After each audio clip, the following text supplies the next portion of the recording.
أي عسلامة يا جماعة. اليوم إن شاء الله باش نعملو سلطة مشوية. السلطة المشوية نستحقوا 10 جرينات فلفل، عليهم كعيبة طماطم وشوية شطر راس ثوم، باش نحطوهم يتشويو على الغاز سلة سلة. سلطتنا يا جماعة كيما تراو فيها بعد ما كملنا شويناها، نحطوها في ساشي ونخليوها ترتاح شوية باش من بعد نقشروها. السلطة يا جماعة بعد ما حطيناها في كساشي كي نخرجوها هاكم تراو انتي دوب ما تعمل لها هكا وهي تتقشر، نحيو لها اكل الكحل نتاعها الكل نقشروها، ونحيو لها الزريعة نتاعها هذيك الدخلانية، ومن بعد نحطو باش نرحيوها.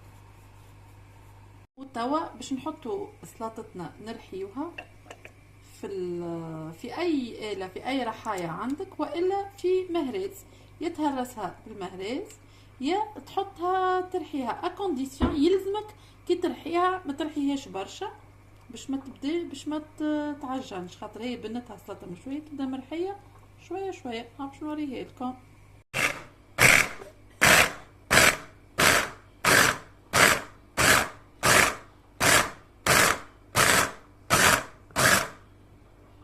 سلطتنا كبعد ما رحيناها يا جماعة، طب باش نحطوا لها الزيت بالكدا كما تراو فيها كي نرحيوها هذيك كيفاش لازمها تكون، ماهيش مرحيه برشا.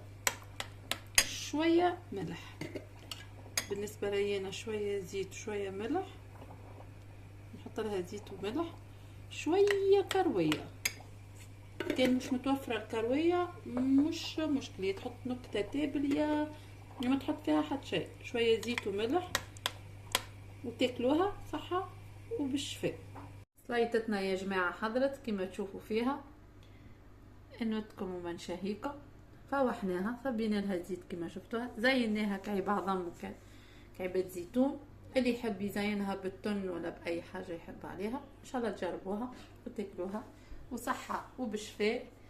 بيان سور عاد هي سلطه مشويه من الاكلات المحبوبه ومعشوقة الجماهير، ان شاء الله تجربوها صحه وبشفاء.